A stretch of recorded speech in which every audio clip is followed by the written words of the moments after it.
Algumas empresas procuram uma solução mágica para trazer inovação ao seu negócio. Algumas empresas acreditam que o segredo do sucesso está na tecnologia.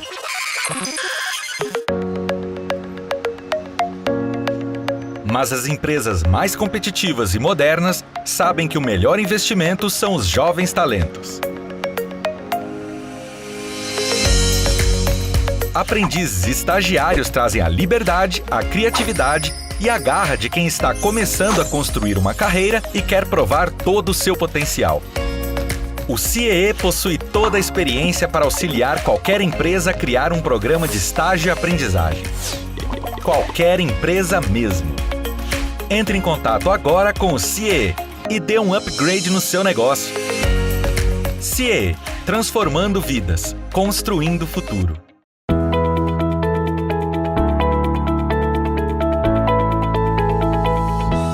Olá, eu sou Adalberto Piotto e seja bem-vindo ao Pensando o Brasil aqui pela TV CIEE. Meu convidado hoje a pensar o Brasil é o médico Silvano Raia, cujo currículo é tão extenso que eu vou me dar o direito de dizer aos poucos durante a entrevista. Mas entre as realizações do Dr. Silvano Raia, ele é o pioneiro do transplante de fígados na América Latina, feito o primeiro transplante, inclusive, foi em 1985 aqui em São Paulo, no Brasil, e também foi o dono da técnica de fazer transplantes de fígado com pessoas vivas, ou seja, intervivos em 1988. Foi o primeiro caso na literatura mundial. Doutor Silvano Raia, seja bem-vindo ao Pensando o Brasil. É um prazer recebê-lo. É um prazer, bom dia. Doutor, nós temos uma história gigantesca de transplantes no país, de transplante de órgãos no país. O senhor está na frente de todo esse processo com relação a fígado, está estudando agora transplante de rim, aliás, retirado de porcos, de suínos. A gente vai falar disso daqui a pouquinho. Como é que o senhor vê todo esse avanço em relação a isso num país que não raro é questionado? Nós tínhamos as pessoas até recentemente, os senões em relação ao Sistema Único de Saúde, a saúde pública brasileira. Transplantes são feitos pela saúde pública brasileira, pelo SUS. Agora, com a pandemia, as pessoas começaram a ter um olhar melhor para o SUS. Como é que o senhor, que está há tanto tempo dedicado a isso, à saúde pública brasileira, à ciência brasileira, como é que o senhor vê esse movimento?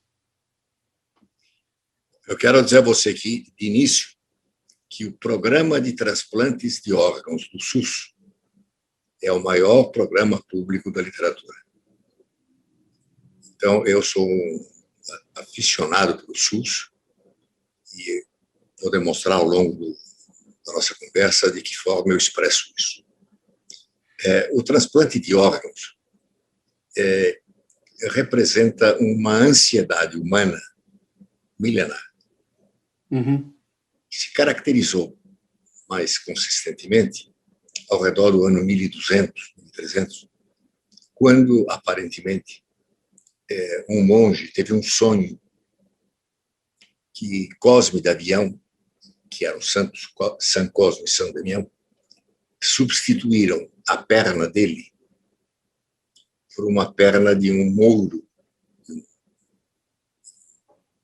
árabe, que tinha recém-falecido, e ele, então, quando acorda, e você tem um quadro clássico, em que representa ele acordando e vendo que ele tinha uma perna nova, porém de outra cor. Então, essa tendência caminha paralela ao sonho da eterna juventude que acompanha o homem também desde o início. Agora, o transplante ganhou espaço com o transplante de rim, realizado, acho que em 1945, por Murray, nos Estados Unidos, que transplantou o órgão, um rim, de um irmão univitelino para outro. Um era sadio, o outro tinha uma insuficiência renal crônica e estava em hemodiálise. Como eles eram univitelinos, eles eram geneticamente idênticos. Então, não houve rejeição. Então, foi o primeiro transplante de sucesso de um órgão sólido da literatura. Depois do rim, apareceram uma série de tentativas. Devo dizer que o fígado, ao qual eu publiquei, veio bem mais tarde, porque o fígado é um órgão de anatomia muito difícil. Mas mais do que isso, porque tudo o que é anatomia, Adalberto, você resolve com treino, com exercício. Mas o paciente com insuficiência renal crônica, ele vai para a hemodiálise, esperando o transplante, e ele vai para o procedimento com uma condição bioquímica praticamente normal. Pelo contrário, não existe até hoje um sistema de assistência hepática temporária. Não existe. Então, o indivíduo com insuficiência hepática crônica apresenta uma série de deficiências, principalmente de coagulação sanguínea. Então, a troca, a substituição do órgão, tão anatomicamente complexo, implica em hemorragia inevitável. E essa hemorragia é incontrolável no indivíduo com insuficiência hepática crônica. Isso explica, Adalberto, que as 3 primeiras tentativas na história, feitas por Thomas Tarzan, em 63, Denver, foram coroadas de insucesso. Os pacientes morreram na mesa, por sangramento. E ele teve coragem e foi insistindo, quando aprendeu-se que mais importante do que a técnica cirúrgica das suturas e das ressecções que o transplante implica, era importante compensar a deficiência de coagulação. Então surgiu a necessidade do trabalho em equipe. Hoje, uma equipe de transplante de fígado, vamos falar dele, inclui, além do cirurgião, anestesista, imunologista, técnico de coagulação sanguínea, em metabologia, porque o fígado é um órgão que produz muitas substâncias. Se você quer saber, ao redor de 1000 substâncias diferentes, que regem toda a economia, os hormônios, os metabólitos, metabolitos, substâncias recém-absorvidas no intestino. Então, foi necessário criar grupos multidisciplinares que caracterizam o trabalho do transplante de fígado até hoje. Não existe um cirurgião de fígado, existe uma equipe de transplante de fígado. E o cirurgião, que é o responsável, mas ele se associa a outras especialidades. É interessante dizer que também, mais ou menos por essa época, descreveu-se o bisturi de selagem. Eu não sei se você gosta de sushi, mas quando você vai comer sushi, você come, às vezes, o atum e o salmão selado. Ele passa uma pequena chama para dar uma selagem. Sim. Então, esse bisturi, que não é o bisturi elétrico queima. Mas na medida que vai cortando o parênquima hepático, ele sela as células. Então, para a hemorragia. Então, evita a hemorragia desta maneira, então, com essa selagem que o senhor está descrevendo por esse bisturi. Veja bem, não evita, ele interrompe a hemorragia, que é inevitável quando você corta um órgão. Sim, claro. Quanto o fígado. Então, você associou duas forças convergentes. A metabologia, para apoiar toda a insuficiência hepática que eu te falei, daquelas substâncias todas. E a coagulação, dando fatores de coagulação. Estudou-se a cascata de coagulação. Então, administram-se plaquetas, fator 5 e outros fatores durante a cirurgia e o bisturi que sela. Então, a convergência desses progressos permitiu que o transplante de fígado fosse progressivamente ganhando espaço e hoje é um procedimento difundido por todo mundo mais. E no Brasil começou, como você disse bem, com aquele transplante que fizemos em 1º de setembro de 1950 no bairro Você falou. 1985. Aliás, doutor Silvano Raio só se formou em 1956, colecionou uma série de estágios, de cursos de pós-graduação, PhD, bom, enfim, por universidades aqui e fora do país. Fazendo esse pulo na história, esse salto na história, até chegar a 1985, doutor, o senhor consegue descrever aquele momento da medicina no Brasil, da vida no Brasil, em que o senhor conseguiu fazer esse primeiro transplante na América Latina, tendo feito aqui em São Paulo, aqui no Brasil? Como é que foi o clima daquele dia da primeira cirurgia, doutor? Porque eu posso imaginar, dado o histórico todo, o tempo de estudo, obviamente que tem todo um momento muito de apreensão, de preocupação, de desejo de êxito, enfim, uma série de técnicas sendo utilizadas pela primeira vez. O senhor consegue descrever ainda esse momento de lá, de 1985, doutor? Vamos fazer esse momento mais longo do que o dia.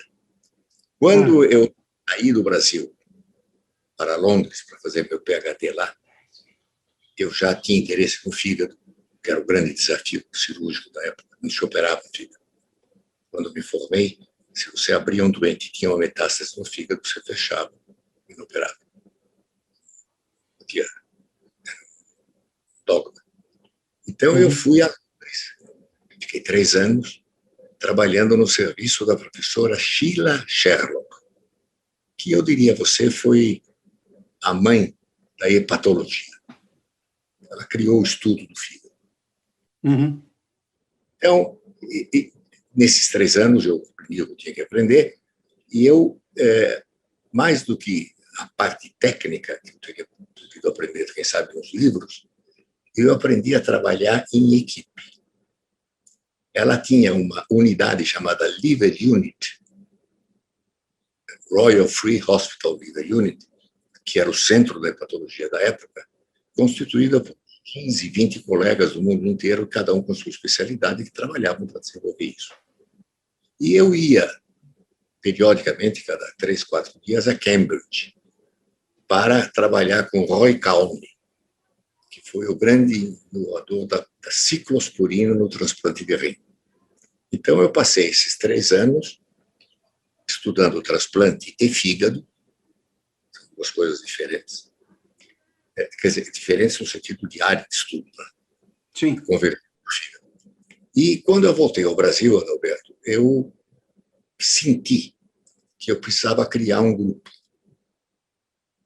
Eu fui sempre apoiado pela Faculdade de Medicina, sempre. Mas eu não fiz porque eu não pude. Porque a Faculdade de Medicina e a Universidade me apoiaram sempre, sempre, sempre.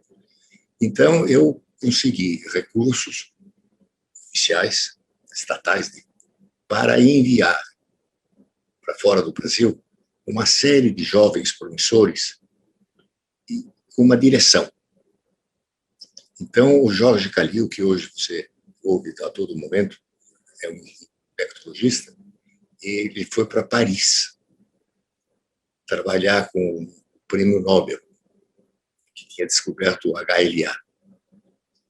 O Luiz Carlos Gaiotto foi para Londres trabalhar com o Peter Scheuer, que era o dono da biópsia hepática na ocasião. Não se fazia biópsia hepática, começava a se fazer naquela época. O Dalton Chamoni foi para Louvain, na Bélgica, aprender hemostasia. Veja bem, um cirurgião de fígado que se interessa por hemostasia, mandando para lá.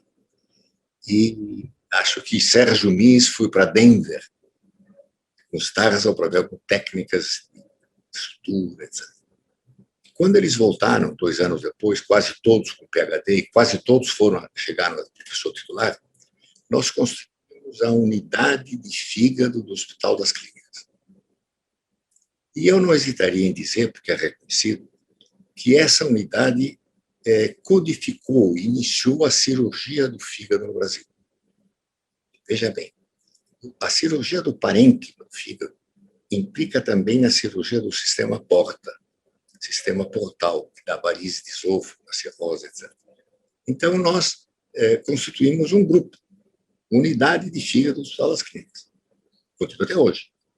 E, através desse estudo, digamos, antes teórico e depois prático, nós vivemos também um princípio que eu acredito que deve intercalar atividade clínica com atividade experimental. Sim. as dúvidas que você tem na clínica, você responde na experimental. E novos achados e novas técnicas que você aprende em animais, você aplica na clínica. Isso potencializa muito o crescimento da cirurgia. Estamos falando de cirurgia. Cirurgia de ponta. Muito bem. Então, nós começamos a operar suínos. Operamos mais de 200 na faculdade de medicina, desenvolvendo uma série de técnicas para criar um sistema de assistência temporária hepática. E Doutor, ao fazer...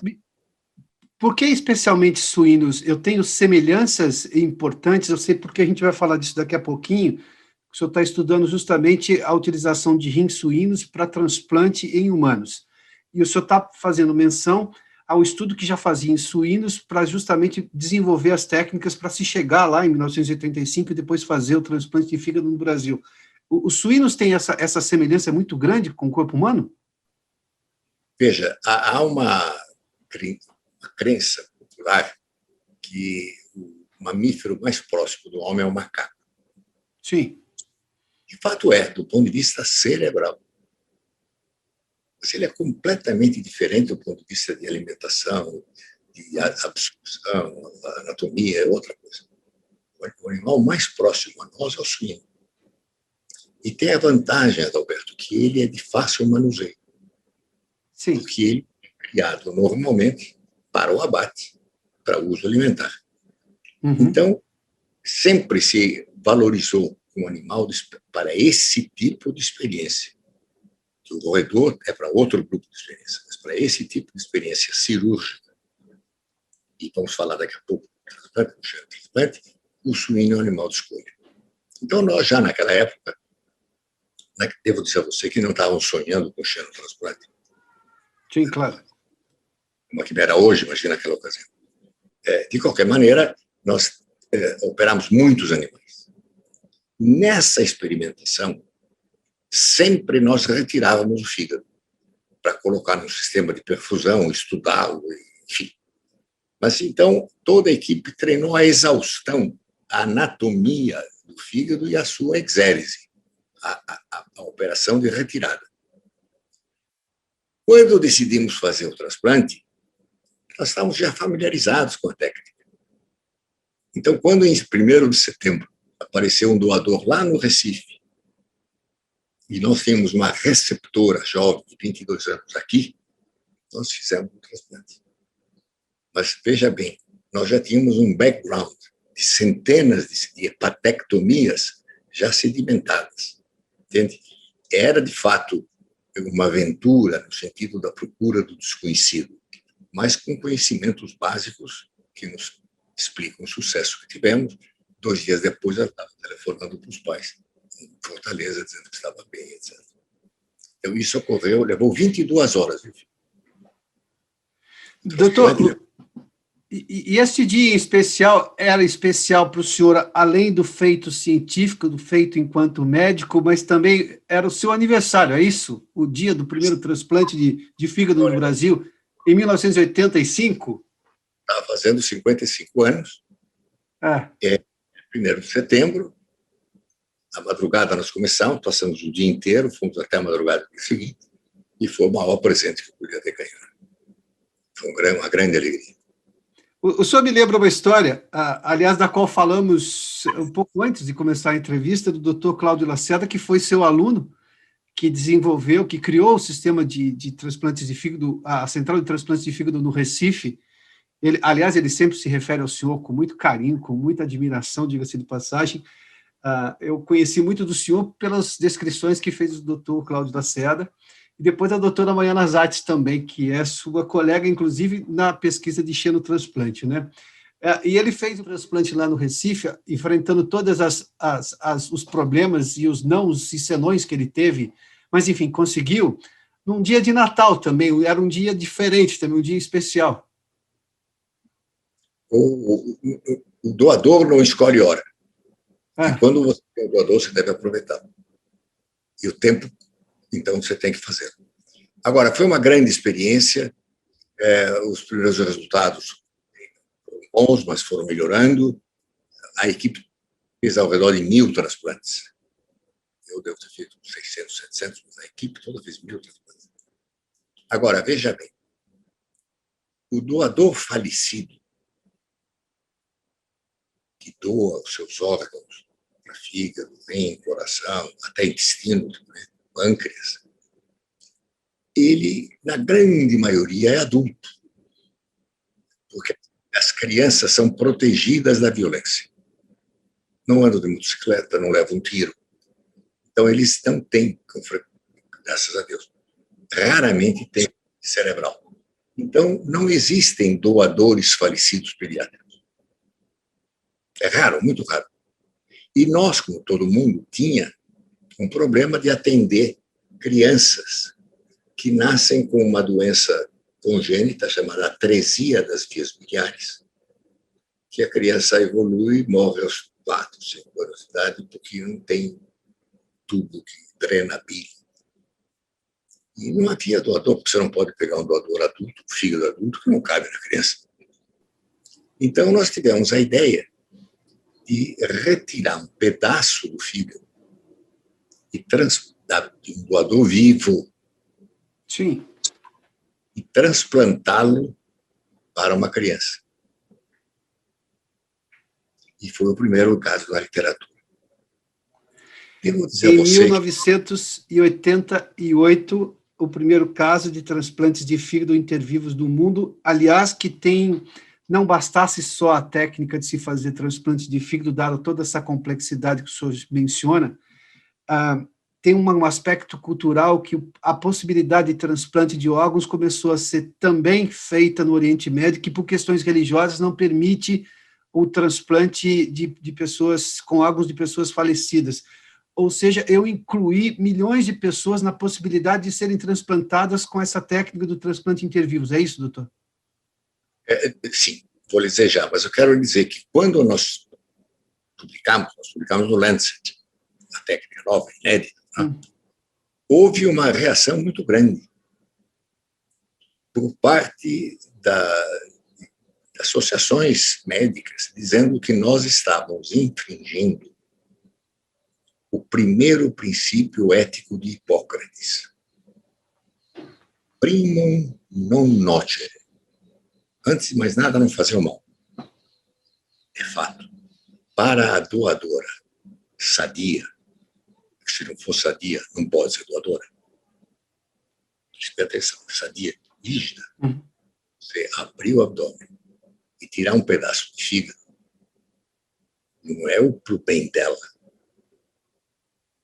Sim. Então, nós temos que sublimar e estudar os princípios éticos de Weber, que considera a ética da convicção e a ética da responsabilidade.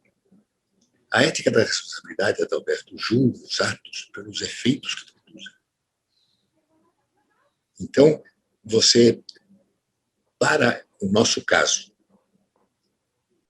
o bem para a mãe, geralmente é a mãe, ou não, para o doador, a doadora, são mais mulheres, hein? É salvar a vida da criança. Quer dizer, não é um bem para ela, físico, intrínseco, é um bem. E isso foi aceito. A técnica foi aceita. E devo dizer a você que eu a descrevi, e durante muito tempo só realizava em crianças, aonde eu tiro da doadora um fragmento pequeno, um risco pequeno. Uma hepatectomia em mãos praticamente sempre. Toda cirurgia tem risco, mas com um risco muito pequeno. Quando um dia eu recebo um telefonema na faculdade, na consultora na faculdade, de um professor Tanaka, de Kyoto, no Japão. Olha, professor, eu li a sua técnica e eu gostaria de fazer isso em adulto. Porque nossa religião shintoísta proíbe que nós toquemos no cadáver. Sabe que não pode nem fazer a barba. O cadáver é absolutamente íntegro. É o preceito da religião. E todos que precisam de um transplante de fígado morrem. Porque não existe um sistema de suporte análogo à hemodiálise para insuficiência renal crônica. A qual o senhor já falou, inclusive. Uhum. Até hoje. Não tem.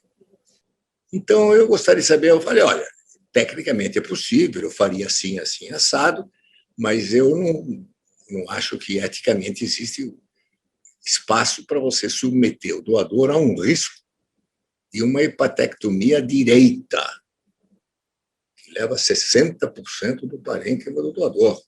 Uma operação de grande porte, com G maiúsculo. É uma hepatectomia para especialista, com risco, etc. Eles fizeram, deu certo. Nós fizemos, dá certo.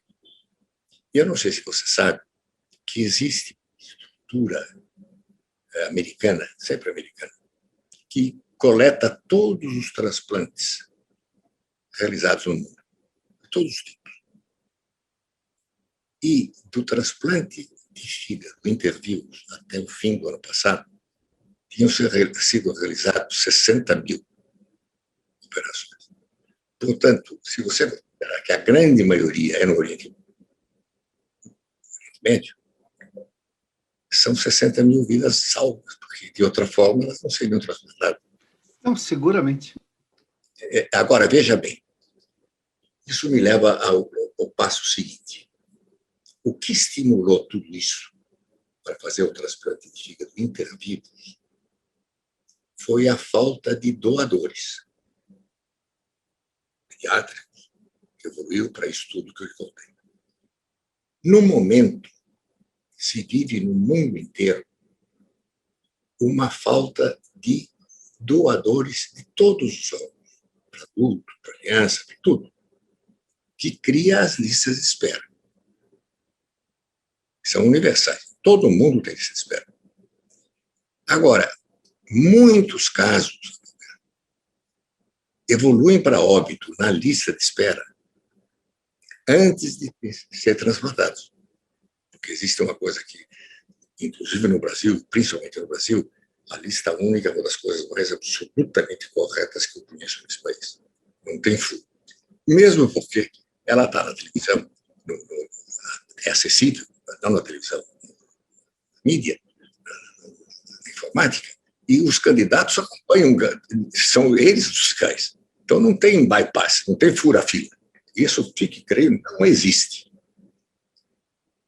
Então, o que acontece? Em muitos centros, alguns centros, não muitos, alguns centros, 2, 3, 4, estão se desenvolvendo projetos, ainda de pesquisa, para produzir órgãos adicionais. Ou seja, órgãos que não de doador humano falecido. Adicionais, para tentar acabar com as listas de espera. Várias tentativas, várias direções têm sido feitas, e os melhores resultados, bons resultados, têm sido obtidos com xenotransplante. O xenotransplante é um procedimento que visa transplantar órgãos animais em humanos. Se isso for possível, acaba a lista de espera, que será uma oferta quantum satis. E será um sonho para o cirurgião telefonar para o fornecedor e dizer, olha, eu preciso de um rim, depois saber por que eu falo rim, não fígado. Preciso de um rim para um receptor adulto, tipo O, sanguíneo, amanhã às 7 horas no Hospital X.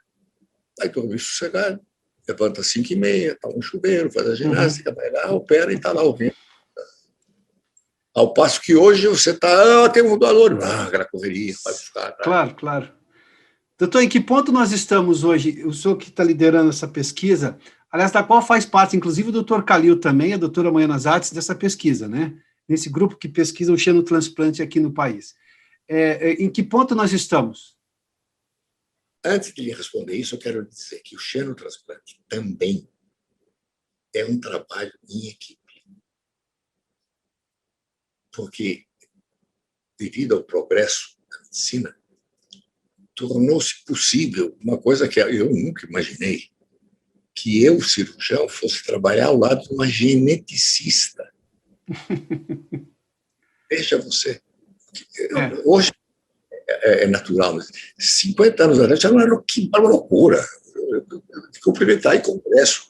Bom, agora, por quê? Quando nós, uns 3 anos atrás, movidos pelo mesmo espírito que nos levou a fazer o outro transplante intervivos, nós soubemos de alguns casos, de alguns grupos que estavam estudando o transplante de órgãos suínos. Me interessei, fomos lá, vimos, etc. E procurei a professora Mariana Zatz, que tem uma excelente parceira, além da sua capacidade internacionalmente reconhecida, percebeu o tamanho disso e, sendo geneticista, resolveu fazer uma coisa nova, que ela nunca tinha feito, trabalhar com cirurgião. E aí coube, devido à minha idade, meu trânsito na faculdade, eu sempre fui de aproximar o Jorge Calil. Lembra que eu te falei que ele foi para Paris? Sim. O professor Jorge Elias, que é clínico, e outros professores, devido à minha idade, etc., e, digamos assim, o apelo do tema, constituímos uma equipe multidisciplinar. Eu não conheço. Devido à sua idade, seu histórico e seus feitos, doutor, se me permita fazer essa citação. Eu sei que o senhor está tentando ser modesto aí, mas eu tenho função e dever jornalístico de dizer que é pelo seu histórico fantástico, seguramente.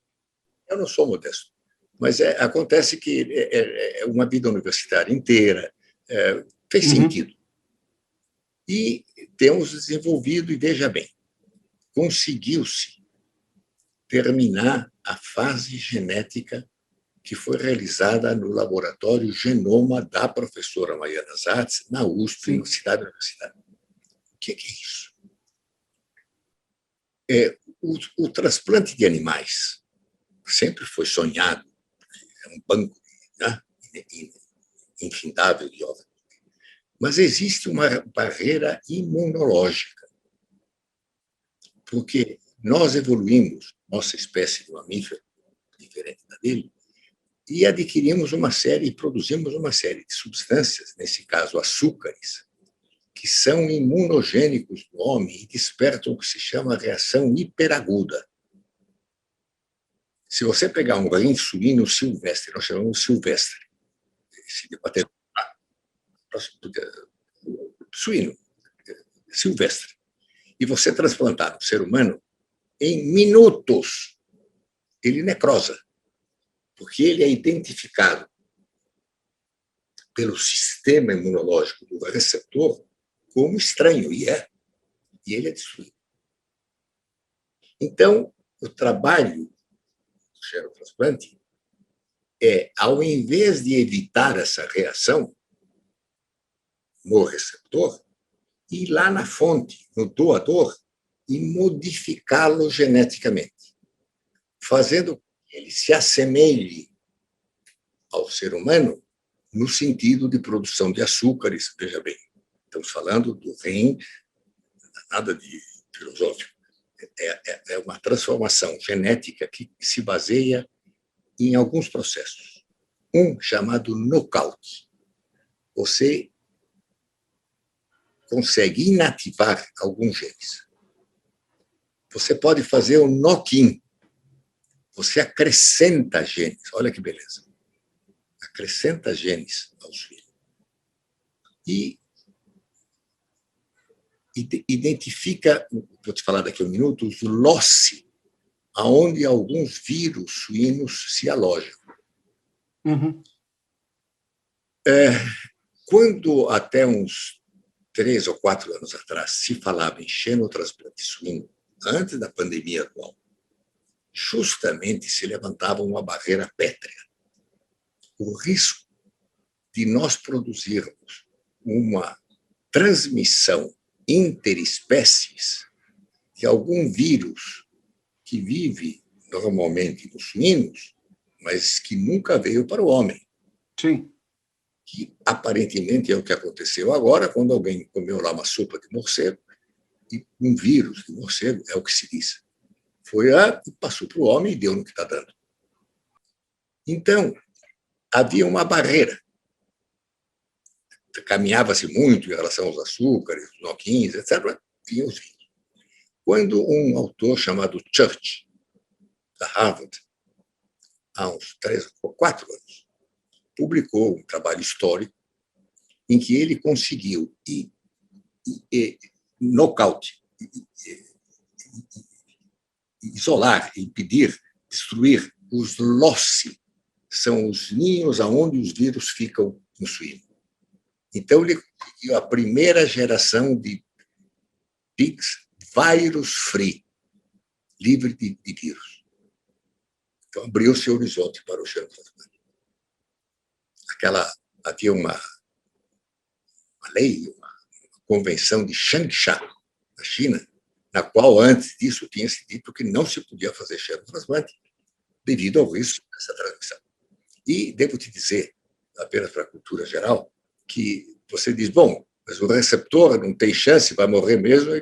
Não, é que ele pode transmitir para um outro que não tem nada a ver com isso, e é o que aconteceu agora, e que passa a ser. Muito bem. Então, ocorreu isso, e esta fase de knock-in, knockout e destruição dos loci, nós já concluímos. Está pronta. Um grande passo, grande passo.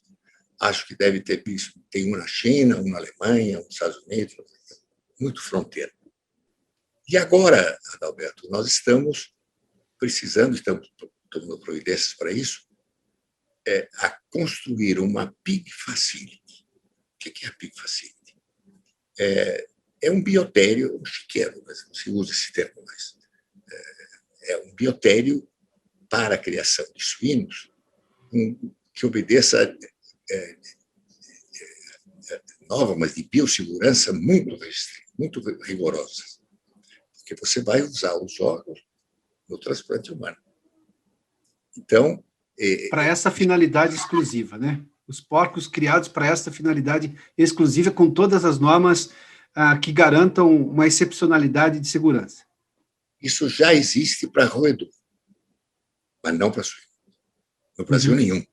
Fora tem 2 ou 3. Chama-se Pig Facility. Pig Facility. Bom, mas, enfim, é um biotério. Estamos tratando disso nesses dias. Então, veja bem, produzidas essas matrizes, porque se produz uma matriz, depois ela gerará filhotes sempre geneticamente modificados. O trabalho que você tem é uma vez, certo? Você faz por inoculação embrião via transvaginal ou transperitoneal, são matrizes de aluguel, e eles produzem filhotes, todos modificados. É uma fábrica. O que precisa ser analisado aqui é que nós temos que testar antes de fazer no homem. É muito difícil. Então, nós tivemos a ideia, mas também acho que não é inédito, porque nada é inédito no mundo, de produzir esses animais e aproveitar o coração. Perdão, vamos pôr nessa ordem. O rim, o coração, a pele e a córnea, e perfundi-los em sistemas isolados. Sabe o que é perfusão isolada? Você põe o órgão lá, põe sangue e ele fica circulando. Isso é comum na cirurgia cardíaca, é aquilo que nós fazíamos em animais lá atrás, que eu falei, na perfusão isolada de fibra. E você, no nosso projeto, que são subprojetos do projeto maior, vamos colocar esse coração aos cuidados do Fábio Jatene, que você conhece do INCOR. Sim. A pele ao cuidado do professor Rolf Schemperle, da Faculdade de Medicina. A córnea, o Rubens Belfort, do Instituto da Visão. O rim ao nosso cuidado, porque nós estamos fazendo isso, em sistemas de perfusão próprios para esses órgãos. E veja bem, vamos perfundir-los com sangue suíno, que para eles é homólogo, e sangue humano. E depois de 8, 10 horas de perfusão, nós vamos estudar esses órgãos como se comportaram. Teoricamente, os que serão perfundidos com sangue homólogo estarão conservados como todos os sistemas de perfusão que hoje existem. Pelo contrário, aqueles que forem perfundidos com sangue humano terão a rejeição hiperaguda. E os nossos do laboratório, esperemos que não tenham a rejeição. Então, nós teremos, vejam bem, uma demonstração prévia, pré-clínica, de que o nosso produto, entre aspas, é imunologicamente adequado para o xenotransplante. Entende? Isso in vitro. Portanto, é uma experimentação prévia. Ainda não fizemos. Está programada para fazer, mas para isso precisamos ter a Pig Facility para produzir os animais, para fazer a comparação. Se esses experimentos evoluírem bem, nós programamos transplantar um rim suíno num doador humano de órgãos, com autorização da família, cujos órgãos não possam ser aproveitados. Adalberto, muitos doadores de cadáver têm seus órgãos autorizados, mas não podem ser aproveitados. Ele tem AIDS, tem luz, sífilis, ou outra causa, há várias causas. Então, nesses casos, o cadáver é encaminhado para ser enterrado. Com autorização familiar, nós vamos transplantar nesse receptor, que é um modelo ideal, que é idêntico ao que nós vamos usar depois, e observar durante as horas que nós tivermos ele vivo, se ele tem reação hiperaguda ou não. Se isso der certo, que é o que está programado, consultados os órgãos competentes, nós vamos iniciar o estudo clínico. Doutor, que história! Eu só posso lhe desejar muita sorte no experimento. Aliás, o senhor descreveu de maneira muito didática para a compreensão, obviamente. Claro que isso é muito mais complicado, há uma série de fases e procedimentos, mas ver o avanço da ciência, no momento em que se fala tanto em ciência. Aliás, doutor, eu queria terminar essa entrevista com a seguinte pergunta. O senhor que se dedica à ciência, à medicina há tanto tempo, e que tem um currículo para mostrar todos os avanços que todos nós, brasileiros e pessoas no mundo inteiro, se beneficiam disso, e o senhor está envolvido com outros pesquisadores que fazem trabalho semelhante também. O senhor acha que a gente evoluiu nessa questão de se dedicar e se investir mais em ciência? A gente vai ter um futuro melhor, mais facilidades diante das dificuldades que o senhor, obviamente, sentiu lá na frente? O senhor falou do Cláudio Lacerda, que ele disse que teve uma dificuldade gigantesca para fazer. Aliás, eu preciso dar um dado aqui, eu não posso me esquecer. O doutor Silvano Raia treinou mais de 1.000 alunos em 22 estados brasileiros que reproduziram as técnicas de transplante de fígado no país inteiro. Nós temos esta habilidade hoje nacional, muito em função desse trabalho do doutor Silvano Raia. Doutor, só para finalizar, o senhor acha que a ciência vai ter um olhar melhor por parte das pessoas, de governos, mas da sociedade como um todo? Eu vou lhe responder já, mas quero dizer, esses 1.000 não eram médicos, eram 1.000 médicos, enfermeiros, anestesistas, 1.000 profissionais. Dentro do conceito de equipe, que o senhor disse que transplante se faz com uma equipe multidisciplinar e multitreinada, diga-se de passagem, né? Perfeitamente. Você me fez uma pergunta difícil, mas eu vou tentar responder. Primeiro, nós devemos aceitar que o futuro próximo, mais próximo que a gente pensa, vai ter um perfil no qual o ser humano vai se inserir de uma forma bastante diferente da atual. Recomendo, que já muitos devem ter lido, os que não, o Homo Sapiens, do Harari, que é um livro que conta a evolução, e, se vocês quiserem ler o seguinte, que é o Homo Deus, que é o futuro, você vai ver que a informática, a inteligência artificial, a biotecnologia, a nanotecnologia vão mudar completamente o conceito de medicina e ciência aplicada à medicina. A ciência, em geral, me escapa. Eu tenho medo até de pensar tal science fiction que daí nasce. Mas na medicina, eu posso dizer a você que o conceito do médico e da medicina já mudou muito, mas vai mudar ainda muito mais. Nós vamos nos apoiar na inteligência artificial, que vai nos favorecer muitos diagnósticos.